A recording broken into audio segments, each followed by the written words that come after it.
क्या आपको लगता है कि पूरे ब्रह्मांड में अमीर लोग अपने जीवन में सुखी हैं या नहीं? आज की इस वीडियो में जानेंगे गौतम बुद्ध की इस कहानी के माध्यम से। हम लोग उन चीजों के पीछे भागते हैं जो हमारे लिए नहीं है या हमारे लायक नहीं है। हम उन्हें पाने के लिए लगातार प्रयास करते रहते हैं, लेकिन हम यह भूल जाते हैं कि जिस चीज को पाने का हम प्रयास कर रहे हैं उसके कारण हमारा वर्तमान दुखी हो रहा है।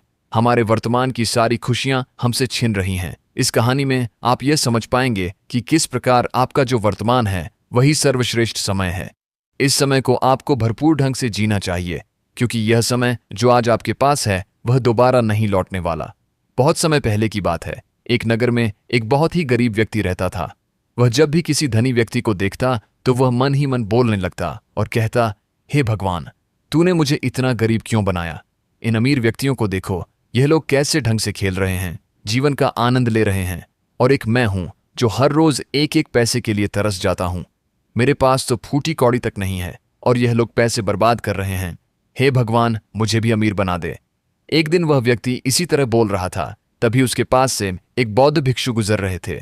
उन भिक्षु ने उस गरीब व्यक्ति की सारी बातें सुन ली और तभी वह बौद्ध भिक्षु उस व्यक्ति से कहते हैं, क्या बात है भंते, तुम इतने परेशान क्यों हो? तुम इतने दुखी क्यों लग रहे हो? क्या कोई तकलीफ है तुम्हें? तभी वह व्यक्ति कहता है, हे गुरुदेव, मैं बहुत दुखी हूं, मैं बहुत गरीब हूं, मेरे पास तो खाने तक के लिए पैसे नहीं बचते, मैं एक एक पैसों के लिए तरस जाता हूं। इस दुनिया में मेरा कोई नहीं, मैं सुखी होना चाहता हूं, मुझे सुखी होना है, मुझे अमीर होना है। हे गुरुवर, क्या आप मुझे कोई ऐसा उपाय बता सकते हैं जिससे मैं जल्द से जल्द अमीर हो जाऊं और मेरे पास किसी चीज की कोई कमी न रहे? उस व्यक्ति की यह बात सुनकर उन बौद्ध भिक्षु ने उस व्यक्ति की तरफ ध्यान से देखा और फिर उस व्यक्ति को कहते हैं, भंते, तू मेरे साथ चल। इतना कहकर वह भिक्षु उस गरीब व्यक्ति को एक अमीर व्यक्ति के घर ले गए। उस अमीर के घर को देखकर उस गरीब व्यक्ति की आंखें फटी की फटी रह गईं। उस गरीब व्यक्ति ने उन भिक्षु से कहा, हे गुरुवर, इतना अमीर होने के लिए तो मैं कुछ भी कर सकता हूँ। यदि मेरे पास इतने पैसे हो तब तो क्या ही बात है, इस घर में तो कितना आनंद आता होगा। तभी वह भिक्षु मुस्कुराने लगे और उस गरीब व्यक्ति से कहते हैं, इसीलिए तो मैं तुम्हें यहाँ पर लाया हूँ। इतना कहते हुए भिक्षु उस व्यक्ति को उस घर के मालिक के पास ले जाते हैं और उस अमीर व्यक्ति से कहते हैं, तुम्हारे पास तो इतनी धन दौलत है, इतना आलीशान घर और सारे ऐश ओ आराम है, क्या तुम सुखी हो? तभी व्यक्ति जरा सा मायूस होकर उन बौद्ध भिक्षु से कहता है, हे गुरुवर, कैसा सुख? केवल धन दौलत होने से सुख तो नहीं आ जाता। मैं तो जन्म से ही अंधा हूँ और एक अंधे के जीवन में सुख कैसे हो सकता है? सुखी तो वे लोग हैं जिनके पास आंखें हैं, जो लोग इस संसार को देख पा रहे हैं, इसकी खूबसूरती को आंख भर के निहार पा रहे हैं। हे गुरुवर, मैं तो बस इतना ही चाहता हूँ कि केवल मुझे कुछ पलों के लिए ही सही, लेकिन इस संसार को देखने का अवसर प्राप्त हो। मैं कम से कम एक बार अपने माता पिता, अपने रिश्तेदारों को देख सकूं, और इसके लिए चाहे मुझसे मेरी कोई पूरी दौलत ही क्यों ना ले ले, मैं देने के लिए तैयार हूं। मैं इतना दुखी हूं जितना दुखी और कोई नहीं हो सकता। हे ईश्वर, आपने मुझे अंधा क्यों बनाया? तभी उन बौद्ध भिक्षु ने उस गरीब व्यक्ति की ओर इशारा करते हुए कहा, तुम्हारे पास एक बहुत दिग्गज अवसर है। यदि तुम चाहो तो केवल अपनी आंखें देकर तुम इस अन्य व्यक्ति की सारी धन दौलत ले सकते हो और उसके बाद तुम भी अमीर बन जाओगे, तुम भी सुखी हो जाओगे, तुम्हें तुम्हारा सुख मिल जाएगा और इस अंधे व्यक्ति को उसका सुख प्राप्त हो जाएगा। तभी वह गरीब व्यक्ति कहता है, नहीं नहीं गुरुजी, आप यह क्या कह रहे हैं? बिना आंखों के मैं अमीर होकर क्या करूंगा ना गुरु, न मैं अपनी आंखें नहीं दूंगा। तभी वह बौद्ध भिक्षु उस गरीब व्यक्ति से कहते हैं, एक बार फिर से सोच लो, इतना अच्छा अवसर तुम्हें दोबारा नहीं मिल पाएगा। तभी वह गरीब व्यक्ति कहता है, यदि आपके पास कोई और मार्ग है तो बताइए, अन्यथा मैं अपने घर चलता हूँ। तभी वह भिक्षु उस युवक से कहते हैं, ठीक है, ठीक है, यदि तुम अपनी आंखें नहीं देना चाहते तो कोई बात नहीं, हम कोई और रास्ता निकाल लेते हैं। तभी वह बौद्ध भिक्षु उस व्यक्ति का हाथ धरकर उसे एक और धनी व्यक्ति के घर ले जाता है। इस धनी व्यक्ति का घर पहले वाले धनी व्यक्ति से और भी ज्यादा विशाल था। यह देखकर वह गरीब व्यक्ति कहता है, अरे अरे, इतना आलीशान घर मैंने आज तक नहीं देखा था। तभी वह बौद्ध भिक्षु उस गरीब व्यक्ति को उस धनी व्यक्ति के पास ले जाते हैं और उस धनी व्यक्ति से कहते हैं, आप तो बहुत सुखी होंगे, आपके पास इतना आलीशान घर है, इतनी धन दौलत है, सारे ऐशो आराम है, आपको तो किसी चीज की कोई कमी नहीं, आप अवश्य ही बहुत सुखी होंगे। तभी वह धनी व्यक्ति मायूस होकर उन बौद्ध भिक्षु से कहता है, आप यह कैसी बातें कर रहे हैं? आप तो जानते हैं कि मेरे दोनों हाथ काम नहीं करते, मैं अपाहिज हूं। ये जो इतनी धन दौलत आप देख रहे हैं, इन्हें देखकर भी मैं अपने हाथ वापस नहीं ला सकता। तो ऐसे में यह धन दौलत मेरे किस काम की? इससे तो अच्छा होता कि ईश्वर ने भला ही मुझे गरीब बनाया होता, लेकिन कम से कम मेरे दोनों हाथ मुझे सही दे देता। न जाने भगवान ने मुझे क्यों अपाहिज बना दिया। जितना दुखी मैं हूं, उतना दुखी और कोई नहीं होगा। तभी एक बार फिर उन बौद्ध भिक्षु ने उस गरीब व्यक्ति की ओर इशारा करते हुए कहा, भंते, तुम्हारे पास एक और मौका है। यदि तुम चाहो तो अपने दोनों हाथ देकर इस अमीर व्यक्ति की सारी धन दौलत ले सकते हो। क्या कहते हो? क्या तुम तैयार हो?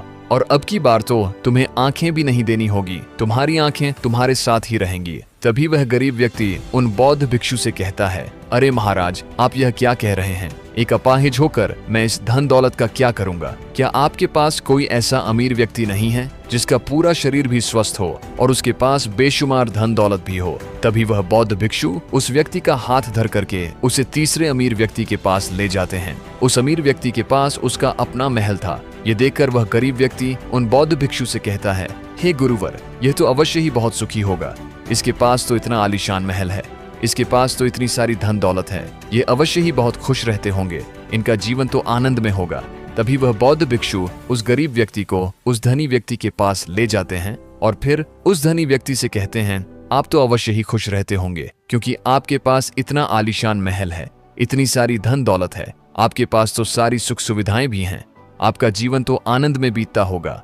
इसके जवाब में वह अमीर व्यक्ति कहता है, हे गुरुवर, कैसा आनंद! मुझ जैसा दुखी इस दुनिया में और कोई नहीं होगा। मैं आज बहुत दर्द में हूँ। मेरी पत्नी ने मुझे धोखा दे दिया है। वह किसी और से प्रेम करती है जो मुझसे भी अमीर है। आज मुझे समझ आया कि यह धन दौलत कभी किसी को सुख दुख नहीं दे सकती, और जब मन में दुख हो तो यह धन दौलत किस काम की मुझसे सुखी? तो वह गरीब इंसान होगा जिसकी पत्नी कम से कम उसके साथ तो है, वह उसके साथ वफादार तो है। आज मैंने तय कर लिया है कि मैं अपनी पत्नी और उसके प्रेमी की हत्या कर दूंगा। यह सुनकर वह भिक्षु उस अमीर व्यक्ति से कहते हैं, इससे पहले कि तुम ऐसा कदम उठाओ, कम से कम मुझे भोजन तो करवा जाओ और भोजन की व्यवस्था करो, और साथ में कुछ कांच के टुकड़ भी ले आना। वह धनी व्यक्ति सभी साधु संतों का बहुत आदर करता था, इसलिए वह उन बौद्ध भिक्षुओं की बात मान जाता है। लेकिन वह यह नहीं समझ पाता कि आखिर उन बौद्ध भिक्षु ने खाने के साथ कांच के टुकड़े क्यों मंगवाए हैं। लेकिन जैसा कि उन बौद्ध भिक्षु ने कहा था, वह अमीर व्यक्ति उसी प्रकार खाने की व्यवस्था कर देता है।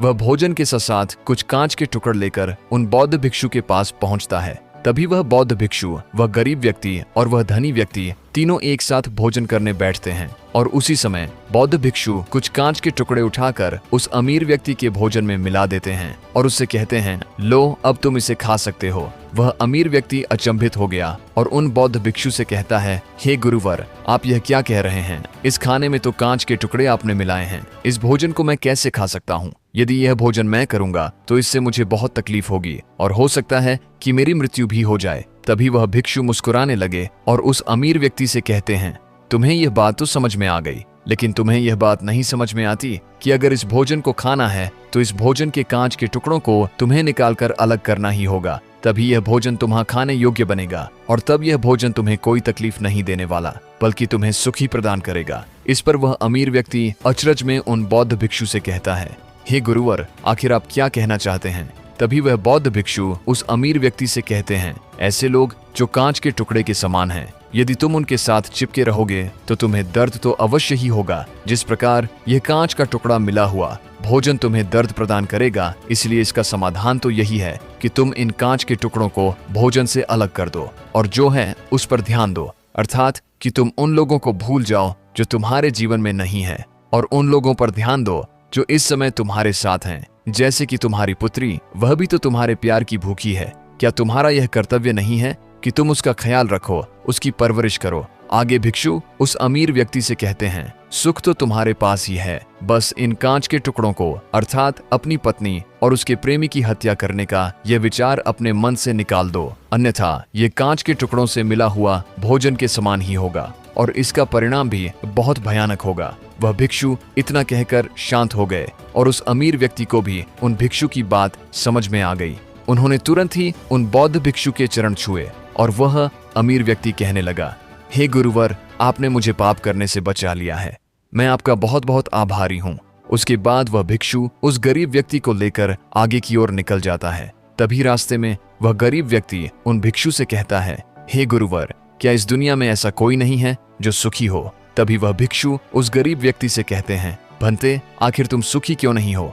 इस पर वह गरीब व्यक्ति कुछ देर के लिए सोच विचार करता है, लेकिन उसके पास कोई जवाब नहीं होता। तभी वह भिक्षु उस गरीब व्यक्ति से कहते हैं, क्योंकि तुम्हें वह चाहिए जो तुम्हारे पास नहीं है। तुम्हारे पास धन नहीं है और तुम्हें धन चाहिए। तुम अमीर होना चाहते हो। तुम्हें लगता है कि वह तुम्हें सुख देगा, लेकिन तुम इस वास्तविकता को भी भूल रहे हो कि बाद में तुम्हें दुख भी वही देगा। जैसे कि जब हम पहले एक अमीर व्यक्ति के पास पहुंचे थे तो उसके पास आंखें नहीं थीं। उसके पास जो नहीं था वह उसके लिए बिलख रहा था, जबकि उसके पास तो बेशुमार धन दौलत थी और उसका पूरा शरीर भी पूरी तरह से स्वस्थ था, लेकिन उसका ध्यान उस पर नहीं था। वह उसे छोड़कर उन चीजों के पीछे भाग रहा था जो उसके पास नहीं थी। इसी तरह से दूसरे अमीर व्यक्ति के पास आंखें थीं, धन दौलत भी थी, लेकिन हाथ नहीं थे। इसी प्रकार जो चीज उसके पास थी वह उसका आनंद नहीं ले रहा था, बल्कि वह तो इस दुख में था कि उसके पास उसके हाथ नहीं है। और ठीक इसी प्रकार से तीसरा अमीर व्यक्ति भी दुखी था, क्योंकि उसके पास तो धन दौलत भी थी, ऐशो आराम भी था, और उसके पास तो उसका पूरा शरीर भी था। वह पूरी तरह से स्वस्थ और तंदुरुस्त भी था, लेकिन फिर भी वह दर्द में था, क्योंकि उसे उसकी पत्नी ने धोखा दे दिया था, जो उसकी कभी हो ही नहीं सकती थी। जो स्त्री केवल धन के लिए किसी और के साथ भाग जाए, क्या वह उसका साथ कभी दे सकती थी? नहीं। लेकिन उस अमीर व्यक्ति के पास जो था, अर्थात उसकी पुत्री, वह उसके बारे में सोच ही नहीं रहा था। आगे वह भिक्षु उस गरीब व्यक्ति से कहते हैं, अमीर गरीब होने से दुख और सुख का कोई मतलब नहीं होता। अमीर हो या गरीब, हमारे दुखी होने का एकमात्र कारण यही होता है कि हम हमेशा उन चीजों के पीछे भागते रहते हैं जो हमारे पास है ही नहीं, और जो वर्तमान में हमारे पास है हम उस पर ध्यान ही नहीं देते और ना ही उसका आनंद ले पाते हैं। हम तो केवल भविष्य में घूमते रहते हैं, भूतकाल में अटके रह जाते हैं, और यह सारी गलतियां हम वर्तमान की जमीन पर करते हैं। और यही कारण है कि तुम कभी आनंदित हो ही नहीं पाते, तुम कभी खुश नहीं रह पाते, क्योंकि जो आनंद का समय है, अर्थात वर्तमान का समय, वह तो यूं ही नष्ट हो जाता है। तभी आगे वह भिक्षु उस गरीब व्यक्ति की ओर इशारा करते हुए कहते हैं, भंते, तुम मुझे यह बताओ, क्या तुम्हारे पास उन तीनों अमीर व्यक्तियों के दुखों में से कोई एक भी दुख है? तभी वह गरीब व्यक्ति सोच विचार कर उन भिक्षु से कहता है, नहीं, मेरे पास उन अमीर व्यक्तियों के दुख में से कोई भी दुख नहीं है। इस पर भिक्षु उस गरीब व्यक्ति से कहते हैं, तो फिर तुम दुखी क्यों हो? इसका जवाब देते हुए वह गरीब व्यक्ति उन भिक्षु से कहता है, हे गुरु, भले ही मैं उनके मुकाबले सुखी हूं, पर क्या धन कमाना या धन प्राप्त करने की इच्छा नहीं होनी चाहिए? क्या मुझे अपने वर्तमान को इसी तरह से स्वीकार कर लेना चाहिए? क्या मुझे हमेशा इसी तरह से गरीब रहना चाहिए? तभी भिक्षु दिल से मुस्कुराते हुए उस गरीब व्यक्ति से कहते हैं, वर्तमान क्षण का आनंद लो। वर्तमान में ही ऐसे कर्म करो जिससे तुम्हारा भविष्य सुधर सके, लेकिन ऐसी चीजों के पीछे व्यर्थ समय ना गवा हो जो तुम्हारे पास आज नहीं है।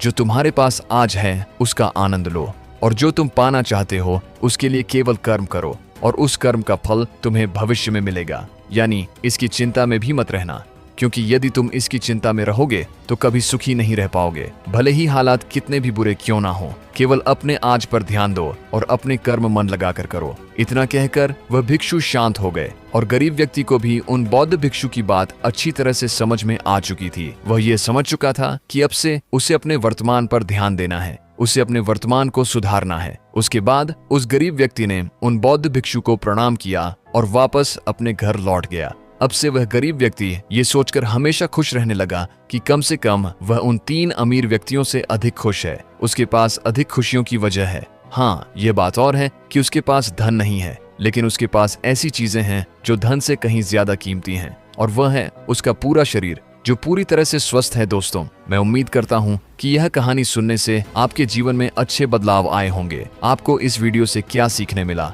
ये कमेंट करके जरूर बताइए, और अपने परिवार, दोस्तों या आपके करीबी इंसान के साथ यह कहानी शेयर करके उन्हें भी इस ज्ञान से परिचित करवाएं। बाकी अगर आपको यह वीडियो दिल से अच्छी लगी हो तभी इस वीडियो को लाइक कर देना, और आपने अब तक इस चैनल को सब्सक्राइब ना किया हो तो चैनल को सब्सक्राइब भी जरूर कर देना। आपका हर दिन शुभ हो और खुशियों से आपका जीवन भरा रहे। धन्यवाद। नमो बुद्धाय। चलिए बढ़ते हैं दूसरी कहानी की तरफ। इस कहानी में एक अजीब सा रहस्य बताया गया है, जिससे आप अपने अवचेतन मन की शक्ति को इस्तेमाल करके जिंदगी की कठिन से कठिन सफलता आसानी से प्राप्त कर सकते हैं। कैसे अपने अवचेतन मन की शक्ति को इस्तेमाल करना है, इसकी विधि क्या है, इस विषय पर हम आज एक अद्भुत कहानी आपको सुनाएंगे।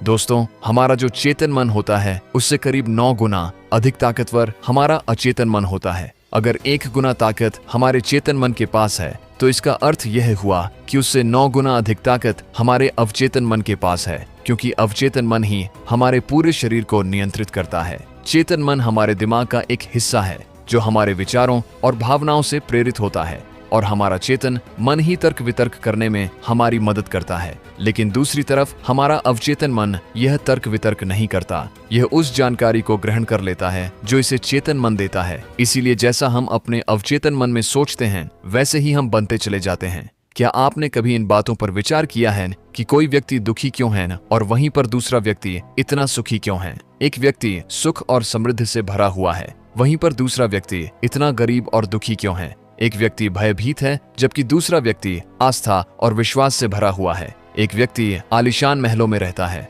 उसका पूरा शरीर है जो पूरी तरह से स्वस्थ है। दोस्तों, मुझे लगता है कि आपको यह कहानी सुनने से आपके अंदर बदलाव आए होंगे। तो दोस्तों, अगर यह आपको वीडियो अच्छा लगा हो तो जरूर लाइक कीजिएगा, और नए हैं तो कृपया सब्सक्राइब बटन को जरूर दबा दीजिएगा, और यह वीडियो अपने भाइयों और मित्रों को जरूर शेयर कीजिएगा। आइए अब हम अगली कहानी से आपको जोड़ते हैं। इस कहानी में एक अजीब सा रहस्य है जो आप अपने मन अवचेतन मन की शक्ति का इस्तेमाल करके अपनी जिंदगी में या अपनी लाइफ में कितनी भी कठिन परिस्थिति आ जाए, आप उसको पार कर लेंगे। सिर्फ अपने अवचेतन मन की शक्ति का इस्तेमाल करना है। दोस्तों, हमारा जो चेतन मन होता है उससे करीब 9 गुना अधिक ताकतवर हमारा अचेतन मन होता है। अगर 1 गुना ताकत हमारे चेतन मन के पास है तो इसका अर्थ यह हुआ कि उससे 9 गुना अधिक ताकत हमारे अवचेतन मन के पास है, क्योंकि अवचेतन मन ही हमारे पूरे शरीर को नियंत्रित करता है। चेतन मन हमारे दिमाग का एक हिस्सा है जो हमारे विचारों और भावनाओं से प्रेरित होता है, और हमारा चेतन मन ही तर्क वितर्क करने में हमारी मदद करता है। लेकिन दूसरी तरफ हमारा अवचेतन मन यह तर्क वितर्क नहीं करता, यह उस जानकारी को ग्रहण कर लेता है जो इसे चेतन मन देता है। इसीलिए जैसा हम अपने अवचेतन मन में सोचते हैं वैसे ही हम बनते चले जाते हैं। क्या आपने कभी इन बातों पर विचार किया है कि कोई व्यक्ति दुखी क्यों है और वहीं पर दूसरा व्यक्ति इतना सुखी क्यों है?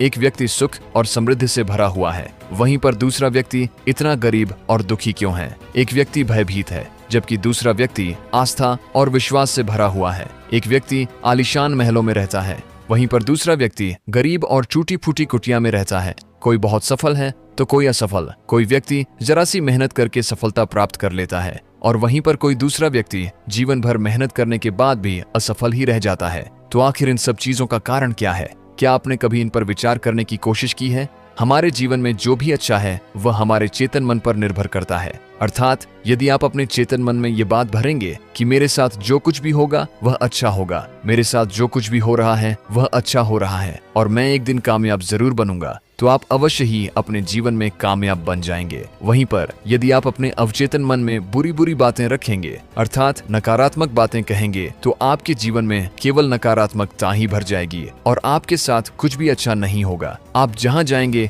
वहां पर आपके हाथ केवल असफलता ही लगेगी। आप हमेशा निराश और परेशान ही रहेंगे, लेकिन उनका हल आपको कभी नहीं मिल पाएगा। इसीलिए यदि आप भी अपने मन को अच्छी तरह से जानना चाहते हैं, वह सेवा काम करवाना चाहते हैं, जो आप चाहते हैं उसे अपने नियंत्रण में रखना चाहते हैं, तो इस कहानी को अंत तक जरूर देखिएगा, क्योंकि इस वीडियो में आपको ऐसी महत्वपूर्ण जानकारियां मिलेगी जिसकी मदद से आप अपना जीवन अच्छे से जी सकते हैं। आप जो चाहें उसे हासिल कर सकते हैं। आप जिस भी लक्ष्य को प्राप्त करना चाहते हैं उसे आप प्राप्त कर सकते हैं। आज की इस कहानी में हम यह जानने वाले हैं कि आखिर चेतन मन और अवचेतन मन में मुख्य अंतर क्या है और वह किस तरह से काम करता है, और हम अपने अचेतन मन में अच्छी बातें किस प्रकार से भर सकते हैं जिससे हमारा जीवन परिवर्तित हो सके, हम सफलता की ओर आगे बढ़ सके। बहुत समय पहले की बात है, एक नगर में थी एक बहुत ही प्रसिद्ध गुरु रहा करते थे। उनकी ख्याति दूर दूर तक फैली हुई थी। उनके आश्रम में उनके कई शिष्य भी थे। एक दिन संध्या के वक्त वह गुरुवर अपने सभी शिष्यों को बुलाकर उन्हें उपदेश दे रहे थे। वे कह रहे थे, शिष्यों, हमारा मस्तिष्क 2 भागों में विभाजित है, चेतन मन और अवचेतन मन। चेतन मन हमारे मस्तिष्क का पहरेदार है, वहीं पर अवचेतन मन हमारा मालिक है। उन गुरु की आवाज सुनकर एक शिष्य ने कहा, हे गुरुदेव, आप क्या कहना चाहते हैं? आप कहीं यह तो नहीं कह रहे कि हमारे भीतर कोई और है जो हमें चला रहा है, जो हमारी सारी क्रियाओं पर नजर रखे हुए हैं? इस पर गुरुवर उस शिष्य को मुस्कुराते हुए कहते हैं, भंते, मैं तुम्हें एक छोटी सी कहानी सुनाता हूं। इस कहानी में तुम्हें तुम्हारे सवालों का जवाब मिल जाएगा।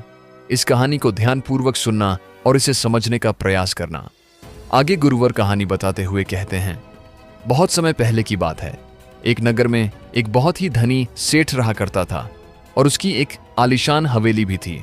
उसकी हवेली के द्वार पर हमेशा एक पहरेदार तैनात रहता था और हवेली में जब भी कोई उपद्रव होता, कोई शोर शराबा होता, तो उसकी आवाज चारों ओर गूंजने लगती और उस आवाज को सुनकर आसपास के लोग भी उस महल के पास आते और उस पहरेदार को खूब समझाने की कोशिश करते और कहते, देखो तुम्हारी हवेली से बहुत सारी आवाजें आती हैं जिससे हमारे घर की शांति भंग हो जाती है। कृपया करके इन आवाजों को बंद करो। आखिर इस शोर शराबे में क्या रखा हुआ है? इस तरह से हल्ला करके तुम अपना जीवन कैसे शांति से बिता सकते हो? इस पर वह पहरेदार जवाब देते हुए कहता है, देखो भाई, मैं जानता हूं कि शोर करना बुरी बात, लेकिन मैं क्या करूं? मैं भी इससे बहुत परेशान हूं। जो भी आवाजें होती हैं वह हवेली में होती है। इससे मेरी भी शांति भंग होती है। लेकिन आप मुझे क्यों समझा रहे हैं? इसका कारण मैं तो नहीं, इसका कारण तो मेरा मालिक है। आप उसे जाकर समझाइए। यह बात सुनकर लोग भी यह बात समझ जाते हैं कि बात तो सही है। आखिर इसमें इस पहरेदार की क्या गलती है? यह तो केवल अपना काम कर रहा है। गलती तो मालिक ही है। वह उपद्रव करता है, वह शोर शराबे करता है और जब भी उसे ये सब करने का मन होता है तो वह हवेली के बाहर आता है और उपद्रव करके वह वापस हवेली में जाकर बैठ जाता है। और जिन लोगों को भी उस हवेली के मालिक से तकलीफ होती है, जिनकी भी शांति भंग होती है, वे सभी देते हो और सोचते हो कि इसमें फल आएंगे। लेकिन जरा एक बार के लिए यह सोचिए, अगर पत्तियों में पानी दोगे तो उसमें फूल और फल कैसे आएंगे? हमें तो उस पौधे की जड़ में पानी देने की आवश्यकता है, लेकिन हम में से अधिकांश लोग केवल पत्तियों पर ही पानी छिड़क कर अपने आप को बहुत भाग्यशाली समझने लगते हैं।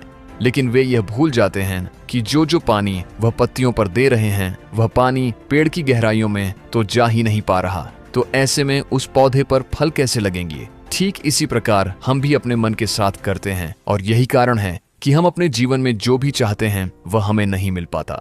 हम अपने जीवन में फल चाहते हैं लेकिन वह हमें नहीं मिल पाता। इस पर शिष्य उन गुरुवर से कहता है, हे गुरुवर, तो फिर हमें क्या करना चाहिए? क्या ऐसा कोई उपाय है जिससे हम अपने चेतन मन की सारी बातें अपने अवचेतन मन तक पहुंचा सकें? ऐसी कोई प्रक्रिया है जिसमें हम अपने संदेश को अपने चेतन मन तक पहुंचा सके? इस पर वह गुरुवर शिष्य से कहते हैं, भंते, यदि तुमने अपने संदेश को चेतन मन तक पहुंचा दिया, तब तुम जो चाहोगे वह इच्छा प्राप्त कर सकते हो। तुम जैसा चाहो उस लक्ष्य को प्राप्त कर सकते हो, क्योंकि हमारा अवचेतन मन हमारे चेतन मन से 9 गुना अधिक शक्तिशाली होता है। आपने कभी न कभी यह देखा ही होगा कि एक मनोवैज्ञानिक जब किसी के मन के गुप्त राज को जानने की कोशिश करता है, तब वह मनोवैज्ञानिक जब उसके मन की बात को बाहर निकलवाना चाहता है, उसके अतीत में जो भी घटना घटी है उसमें साफ साफ रूप से प्रवेश करना चाहता है, तो इसके लिए वह हाइपोस का उपयोग करते हैं। और आप में से अधिक आकांक्ष लोगों ने इस प्रक्रिया को देखा ही होगा। इस प्रक्रिया का प्रयोग करके मन की सारी सूचनाएं अपने आप ही बाहर निकलती हैं।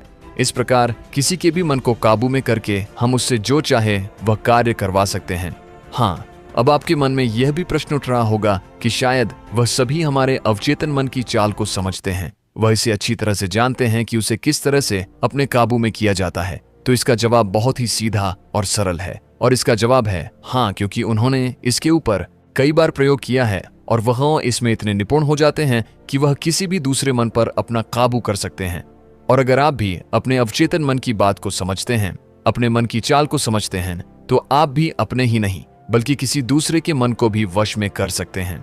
आगे गुरुवर अपने उस शिष्य से कहते हैं, भंते, अपने अचेतन मन तक संदेश पहुंचाने के लिए आपको अपने चेतन मन को शांत करना होगा, उसे सुलाना होगा।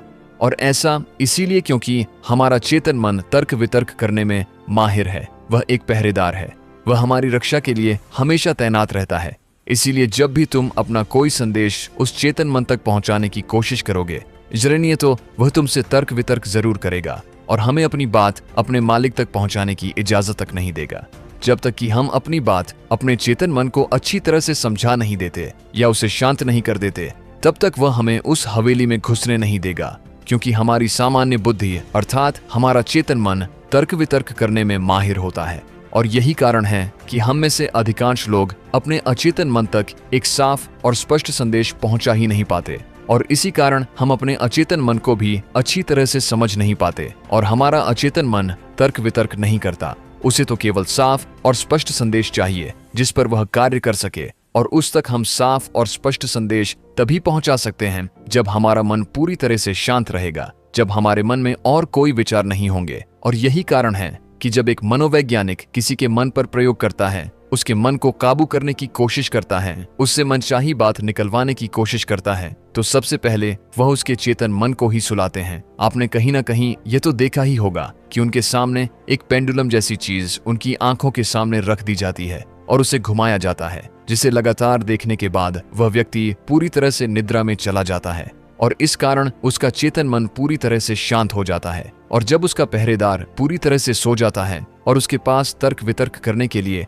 कोई नहीं बचता, तब वह वैज्ञानिक आसानी से उस हवेली में जाता है और उस मालिक से जी भर के बातें करता है। जो बातें वह चाहता है वह बातें वह उससे निकलवा देता है। जबकि एक महान दार्शनिक ने कहा था कि अगर बात समझ में आ जाए तो आपका जीवन परिवर्तित हो जाता है, लेकिन उन्होंने वह बात उस समय के लोगों के लिए कही थी, क्योंकि उस समय टिब और बाकी दुनिया के लोग बहुत सरल हुआ करते थे। उनका मन बहुत साफ हुआ करता था और उनको जो भी बातें बताई जाती थीं, वह उन बातों को बहुत शांतिपूर्वक सुनते और समझते थे। उस समय कोई भी तर्क वितर्क नहीं करता था, और जब कोई व्यक्ति तर्क वितर्क करने में माहिर होता था तो वह उसे तर्क वितर्क करने देते और शांति से केवल उसकी बातें सुनते।